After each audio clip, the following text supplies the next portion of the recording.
Եթե ընտրությունների մասնակցողներին նայեք, ապա կտեսնենք, որ իշխանությունները փորձում են կեղծ բանավեճ օրակարգ բերել նախկինների, ներկաների, Մայր Հայաստանը մերժում է այդ կեղծ բանաձևը, մերժում է այդ կեղծ քարոզը եւ երբ որ ժողովուրդը ասում ենք նոր ուժ ենք ուզում, նախկինից ու ներկայից դուրս, այլընտրանք ենք ուզում, երրորդ ուժ ենք ուզում, Մայր Հայաստանը հենց այդ երրորդ ուժն է, այլընտրանքն է, հենց այդ նոր ուժն է եւ ձայնը տալով Մայր Հայաստանին դուք նաեւ իշխանությանը, այսպես ասած, մատ կանեք, ստիպելով նրան դուրս մնալ նախկինի ու ներկայի բանավեճի կեղծ օրակարգից։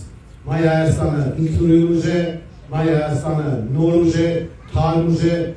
մենք Ստեփան օրվանից բոլոր խոշոր տեղերում, որտեղ որ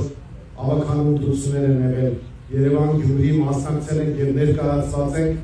հիմա վաղաշաբաթի ընտրություններին ենք մասնակցում ու վստահաբար պնդում ենք, որ ձեր աջակցությունը ստանալու պես մենք կյանք ենք կոչելու այն ծրագրերը, որը որ ձեզ ներկայացնում ենք։ Մենք թիվ 4 քվեաթերթիկն ենք, ովքեր որ կփոխեն բամբասանքներ տարածել,